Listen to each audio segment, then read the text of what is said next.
Okay. Hello and welcome back to the Willie Morgan Show with Manchester United icon Willie Morgan. Happy New Year to all of you who watch and listen to the show. We're delighted to have you back for 2022 and I'm sure there will be lots to discuss in the year ahead. First of all, Willie, how are you and how was your new year? I'm very well, and like yourself, I'd like to wish everyone, I hope it's a great new year for everyone. I know it's tough at the moment, but hopefully we'll find a little bit of sunshine this year for everybody. So I wish you all the very, very best. Yeah, we're fine, quiet. I mean, you don't know what to do for the best. Every time you turn the telly on, it's something different. So it's quite, in fact, yesterday, quite, can you see that, Callum? We can. It was obviously from Shanghai, of all places, with photographs for me to sign and send back, of course. But the letters, I know we had one before, well, I've had a couple before, but they are absolutely work of art, the letters. It's called Hong, the guy that sent it. So anyway, just thought that the people who can't see it, and the people who are listening, I've got to tell you, the Chinese letters are amazing. Try and get one. Well, if anyone from the Royal Mail is watching, you need to up your letter game because, as Willie says, those are a work of art. They're truly fantastic. It just, I mean, how the hell they find you, I do not know. But he's got my address. I mean, it's amazing. Anyway, other than that, before we start, there's a few birthdays. Stepson Ben this month, all this month, of course. My grandson Miles. My son-in-law Tim. Not going to tell you all their ages. And of course, my wife Kay. And I certainly can't tell you her age because I want to sleep through the night without getting a knife in my back. So, and of course, the King. It was his birthday. So happy birthday to all of them. And anyone else whose birthday is in January, I hope you all have a great day. So, and that's it. Really, down to football now. Well, in terms of the football, Manchester United did not have a good start to the new year. A 1-0 defeat at home to Wolves. Wolves dominated the game. Probably should have won by more than one goal. It was a worrying performance. What is that down to rust because they were unable to play for a few weeks due to the COVID situation, do you think? Or is that me being too kind? Alan, you're so nice. You really are nice. You should have been in PR because what a load of rubbish, rust, my backside. Yeah, I mean, Wolves are a great team anyway. We know that. One of the best teams in the world. So it's, yeah, okay, I jest. Watching the game, 0-0, I don't know if Fernandez or whatever they call him, come right through. Ronaldo's at his side. There's two defenders. They both go to Fernandez. Ronaldo's in the box wide open. Why didn't he pass it to him? And he would have scored. He would have scored from there. Obviously, we didn't score. And I saw Ronaldo's face. I mean, the camera panned in on him right afterward. And he must be frustrated beyond belief. But if we go 1-0, we win anyway. They wouldn't have had the chance. They wouldn't have played the way they did. So we had a great chance. He was just greedy, the guy, diabolical. And I know I wish we could get Ronaldo on to ask him his opinion of that incident. So I felt not sorry, but I felt for him. I just turned around like, what can I do? It's crazy. He had an open goal in the box, and he tried to go on his own. So yeah, it's a bad result, obviously. But why is anyone surprised? The reason is Giza's there, even though I don't know his name, I don't know who he is, and I've never heard of him. And he's a coach, and looks like he's a bad coach. There's not many good coaches, but he is certainly not one of them. What's he doing? What's he doing there anyway? There's no reason for him to be there. And change of the players are still there. They got him the job. Still there.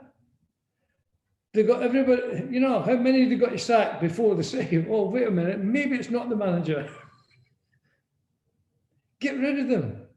It's a big job. Whoever comes in, it's a 5-year job again, because he's going to have to start from scratch and build a complete new team. And then, you know, I watched Shaw on after the match. Oh, they're not the commitment. Well, he should talk about anybody. My God, what a delight it would be to play against him. Oh, even now. And he's moaning about other people. You know, put your own house in order first and don't talk about other people. So shouldn't be calling each other. You don't do that. You just don't do that. It's a no-no. But the players are still there. And you know, how many times have we said in the past, they got everyone the sack. Everyone that's come, they've gotten the sack. But they're still there. And of course, and you know, from his point of view, and I'm delighted, because no one wants to see someone injured and have to, and for Phil Jones to come back after all that time is fantastic. And I wish him, I mean, it's great. But he shouldn't be at Man United. He should be playing somewhere else, certainly not at Man United. But obviously happy that the lad's healthy. I think it's fantastic. But you know, it's crazy. It's crazy. We're really, really struggling. But there's well, I say I don't know anything about him, so it's hard to talk badly. All like yourself, what I hear on the television, what I read in the newspapers, and you know, the players don't like him, they don't like that, they don't like this. Well, tough luck. You know, they're there to do a job, and they're not doing the job. So whatever the guy is, I presume he's trying to correct it the best way he knows, which is what I don't know. I have no idea what he's trying to do, but I'm sure he's trying to correct it. So we'll see. You know, all they have to do, why would you bring someone in when no one knows for a few months, an interim manager? Keep Carrick. We won 2, draw 1, 3 games he's in charge. He knows the players. Let him have a go till you get a new manager. Why bring someone else in to change everything? And then you're going to bring someone else in and you're going to change everything again. It's crazy. It's absolutely crazy. You know, we scraped a result the other night against Villa, and which is lovely, by the way, for more reasons than one. You know. But it's going to have to be a clearer one way or another.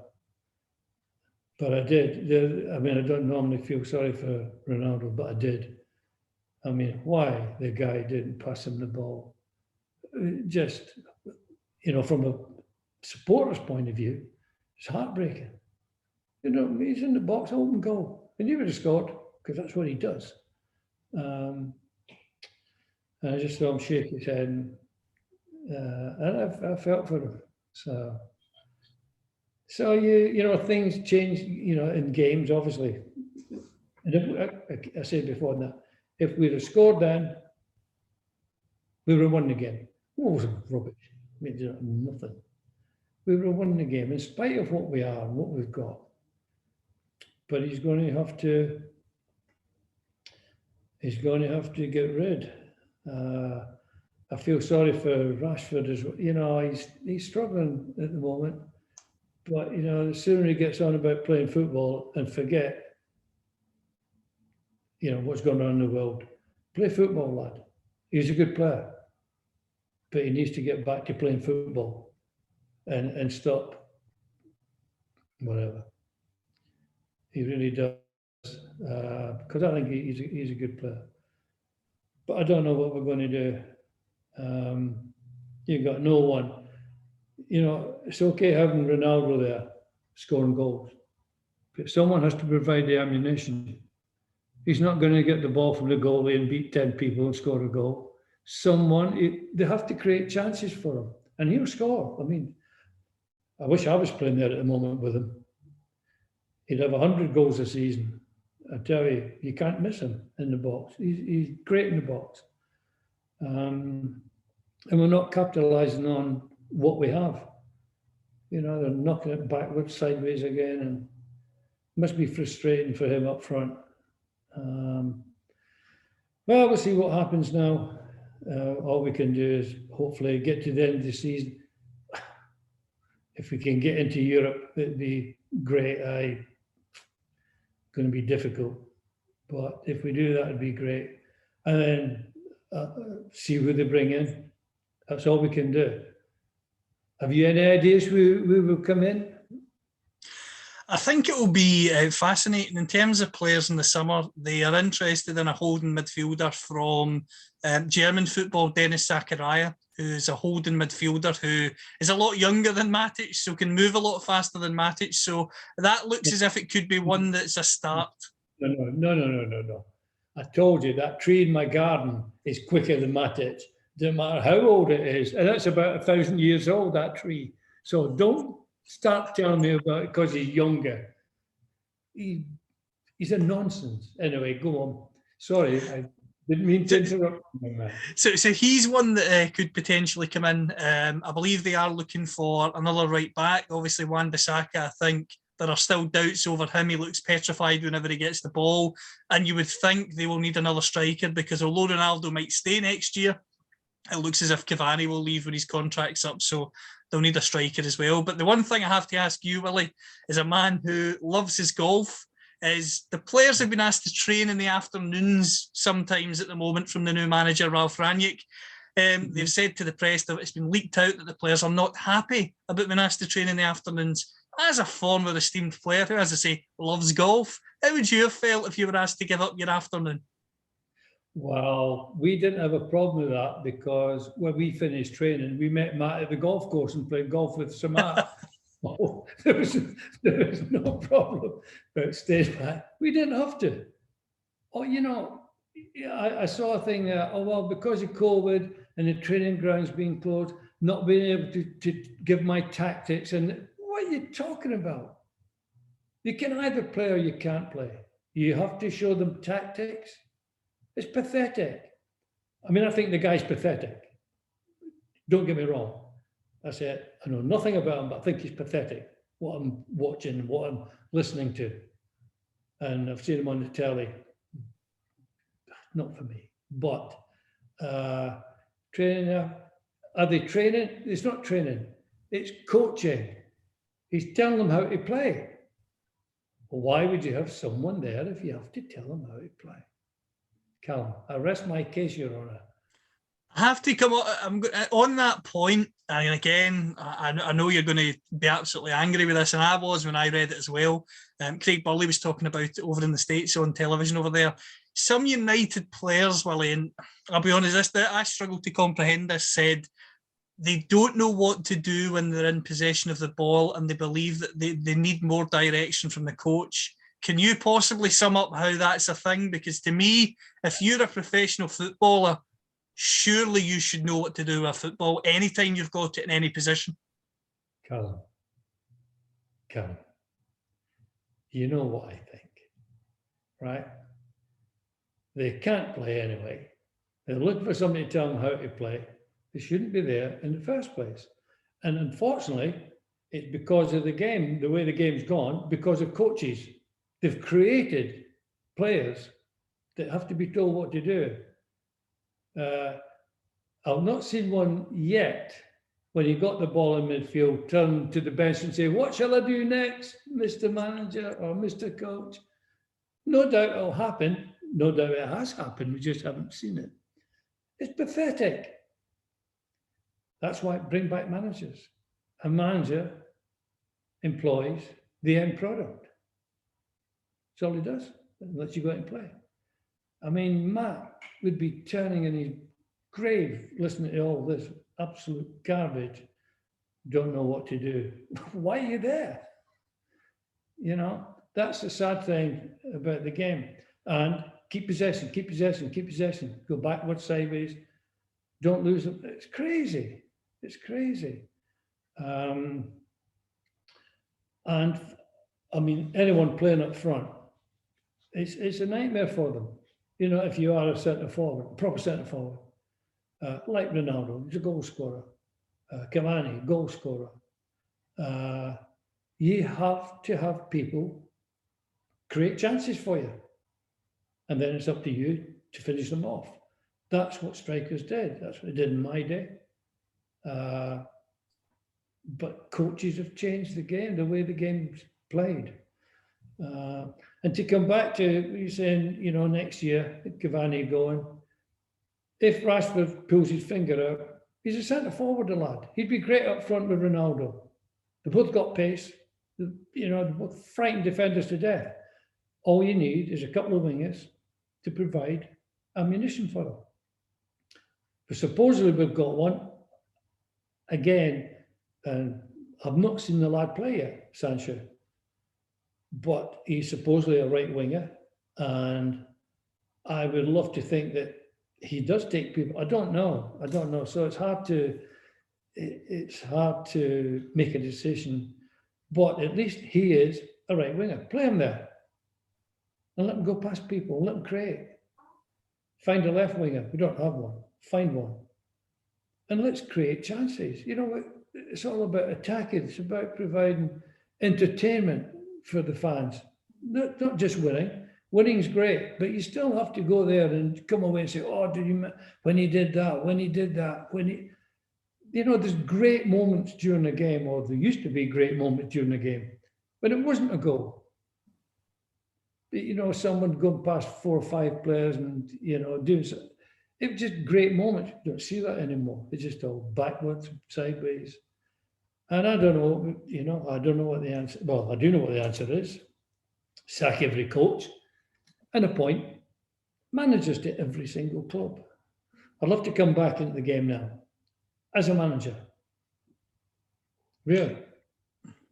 I would. I'd love to. It'd be so easy to come in as a manager and put a team together. I wouldn't with the team that I'd take over, but I'll put a team together of people who can play in that position.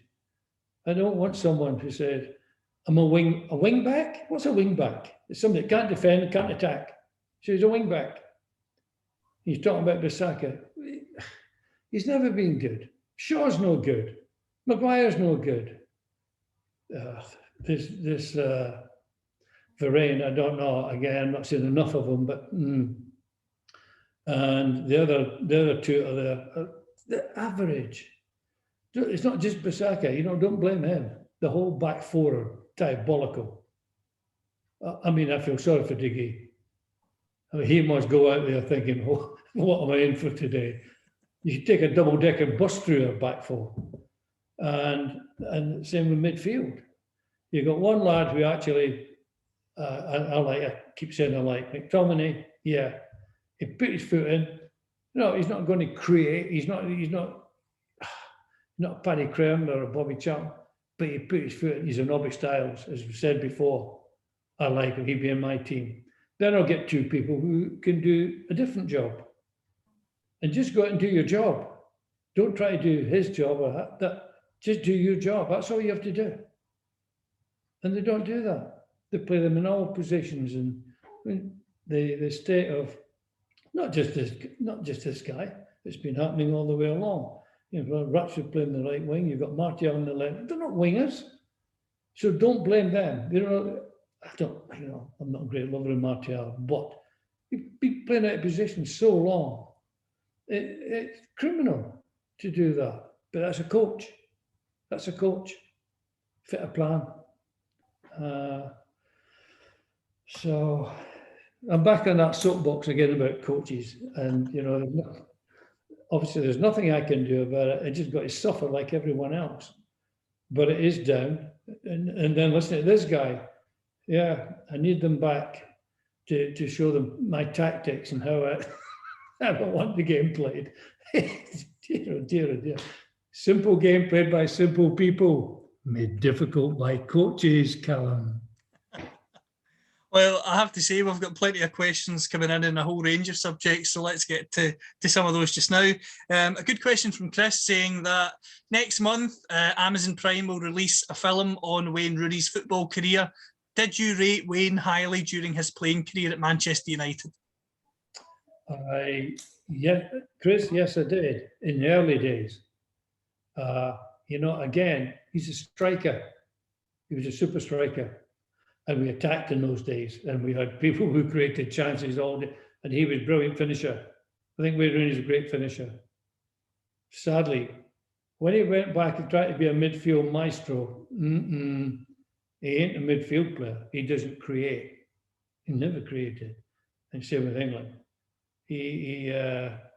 And sadly, he was like that for a few years.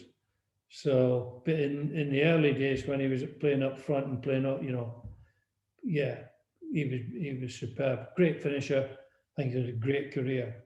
I like him in my team, up front. I like him now up front playing with Ronaldo, I'll tell you. He'd be great. So, no, good luck to him. I think he's been a great player. But I said at the end of his career, when he went back and tried to be a midfield creator, wrong move. Wrong move. But then again, you blame the coach. You blame the guy in charge. Why would you put him there? That's not his best position. His best position is in the 18-yard box. Then up front. Taking chances, making chances. I mean, he created chances as well as taking them. So, I thought he was great up until then, Chris. Another question coming in here from John. Be honest, Willie, were you the best player at Fishcross Boys Club, or was there anyone even better than you? John, there was no one in my class. No one.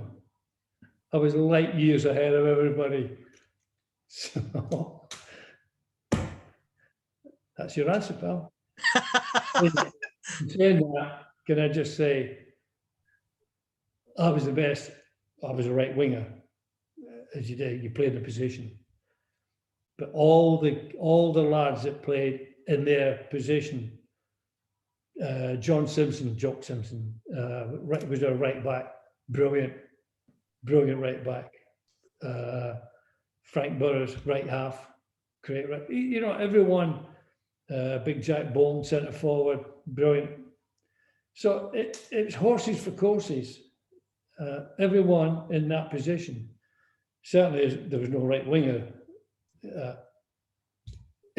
in my league at the time, John, to be honest. Obviously not. And I was very young to get in that team. It was an under 18. I was like 13, 14 when I got into the team. But we had a great team at Fishcross. They were all brilliant in their own right. So, and a couple of them went on.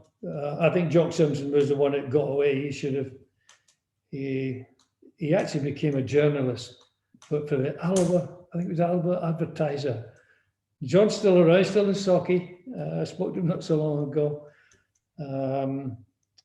Sadly, Frank, we mentioned him in the last one. Frank sadly went.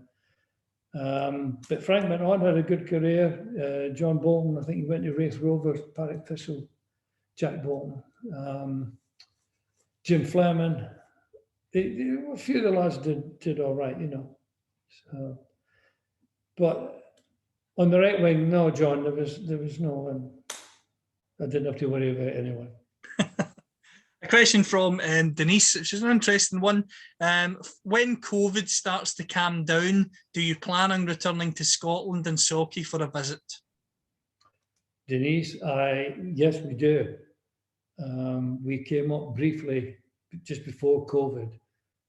We went with John and Vincent, are two great friends. Vincent's from Edinburgh, of course, he's a posh jock. And I had never been to Edinburgh. It's crazy. All my life, I'd never been to Edinburgh. So we went up, Kay and I and John Vincent went to Edinburgh and then went through to Socky to visit, look at the old Sprockwell Terrace. It's not a lot of difference. It's, there's a few more houses there than there was in my day. But yes, we do. I would love, we've been talking about it, coming up and doing a little tour. We've got some friends, we've got quite a few friends in and around Alloa, Socky, Stirling, and we'd like to come up. And of course, Macalliog, Jim, if you're listening to this, we've got to go and have a night at Jim's, is it B&B or Airbnb? Yeah. Whatever. There it is, Macalliog, we're coming. So yeah, as soon as, the restrictions are lifted, you can't do it at the moment. But yeah, I'd love to come back. In fact, last night I watched Robert the Bruce. Have you watched it was fantastic. I learned so much that I didn't know. I know about Edward, but it was absolutely brilliant and a great ending. Yeah, I could, obviously I could never come back and live. Life down here has been wonderful, and the people are absolutely lovely. But I do love visiting. Yeah, I do love coming back. So most of the time I used to come back was for golf, after football. But yes, Denise, it's on the cards. As soon as the restrictions are lifted, we'll be getting McLaughlin and Hewison, the deadly duo, Vincent and John, and we're going to come up. Brilliant. Similarly, on the travel theme, we've also got a question in here from Ash, who wants to know, what's your favourite country to visit, or the favourite country that you've visited so far, and why, on a holiday? On a holiday? Ash, on a holiday. The favourite country I've ever been to,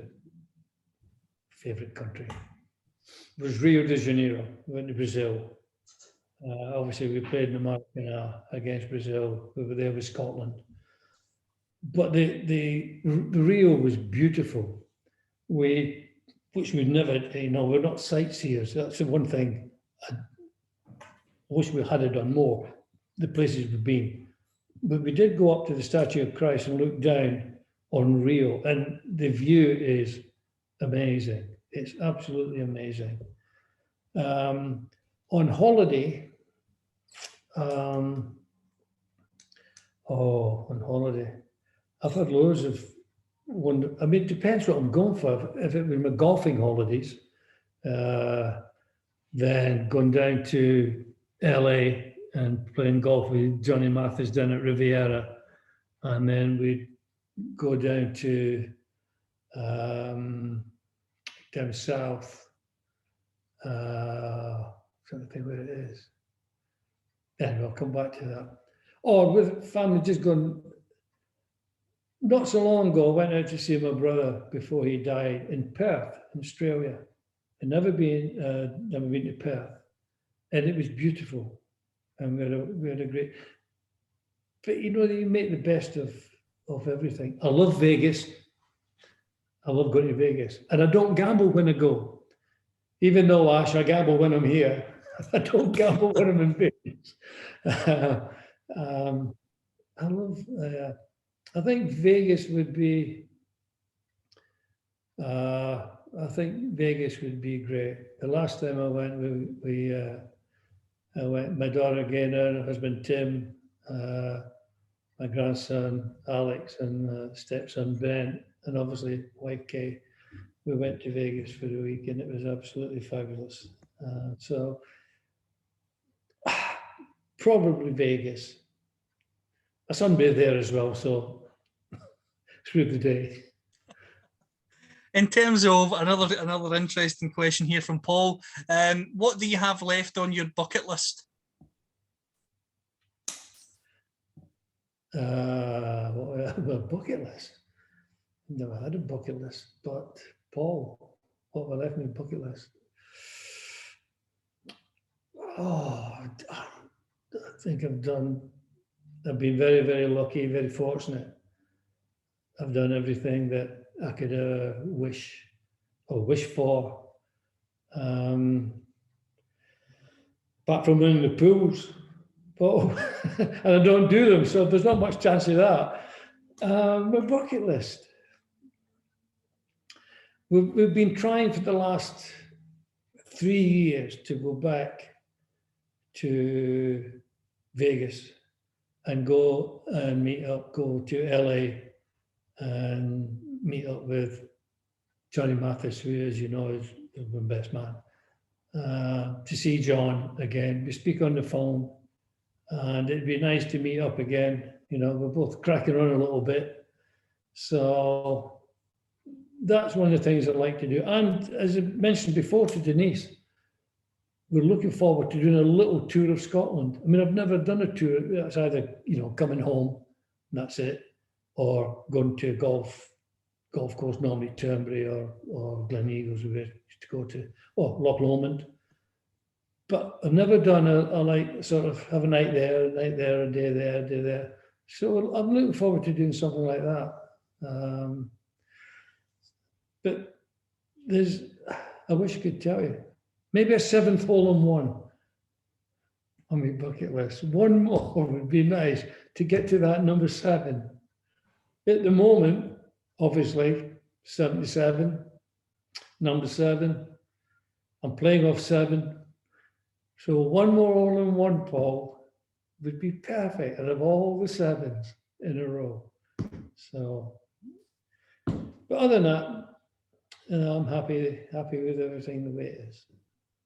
Last question we've got, funnily enough, is on the theme of golf. It's from Jacob. He wants to know, in your opinion, who is the best golfer of all time?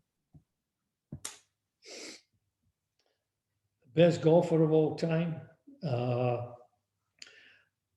Well, Jacob, there's two. I can answer it again 2 ways. My favourite golfer of all time was Arnold Palmer. And I was very fortunate that my great friend Harold Riley painted Arnold, and I've got painting through there signed by Arnold to me, which was great. For me, he was just the greatest, the best golfer of all time. Tiger Woods. So, without question, Tiger Woods. So, where's Jack Nicklaus on your list? Yeah, no, Jack Nicklaus's record. I mean, still the record holder for majors. Tiger's not got that, but I think in a head-to-head, Tiger Woods is just a different league. And when Jack was playing, I've never met him, but again, Harold Riley, the artist, as you know who he is, great friends with Jack. I saw a lot of them and used to go over to stay with Jack, and Jack would come over here and stay with him. And Harold said that he was a lovely, lovely guy. He never came, everyone took to Arnold and no one really took to Jack back then. I'm talking about the 60s, obviously. But Harold said he's a great guy. And he's obviously one of the great golfers, 2 of the greatest golfers. But he wasn't playing against the same quality of player that Tigers had to play against. I mean, the game's improved of all recognition, with the equipment and the ball and everything. But the players have improved. Back in those days, they all drank like fishes. They all smoked. They all stayed up all night. It was a different camaraderie. And now they're in the gym. They're in the gym every day and every morning. So, but they are. I think the standard is the highest it's ever been. So I think Tiger, greatest golfer for me. But the one I would love to have met would be Arnold. Brilliant. Well, that's the last question we've got today. But just before we go, I've got a question for you, Willie. Can you let listeners know what you were up to today? Because I believe it was not playing golf, which you normally do in the afternoons. Oh, you have no idea. We had a lad here, Tommy, and we have a hedge at the side of it. It's massive. So he's been 2 days. He's been cutting it. And Kay said, "Oh, why don't we go and cut the?" I said, "Well, I'm going golfing. Well, it won't take long." Wrong. It did take long. It was dark when we were finishing. I think I put about 10 barrel loads of stuff I had to get rid of. Oh, it's unbelievable. So when I came in to do, I just came in just for the show. So I'm not had a chance to do anything, anything. So I think she's trying to kill me, Callum. She's doing. She's trying to kill me with work. But no, it's great. It looks what we've been talking about doing it for ages. And she's got this new machine, the new cutter, and she's desperate. She's been desperate to use it. So I think she's going to use it on my hair next. So she's big job. Anyway, it's done. So I shall be golfing tomorrow with my grandson Alex. So Well, that's what we like to hear. And just before we go, anything else to say to the listeners? no, as always, take care of yourselves in this crazy world that we're in at the moment. And as always, may your God go with you. Until next time, thank you.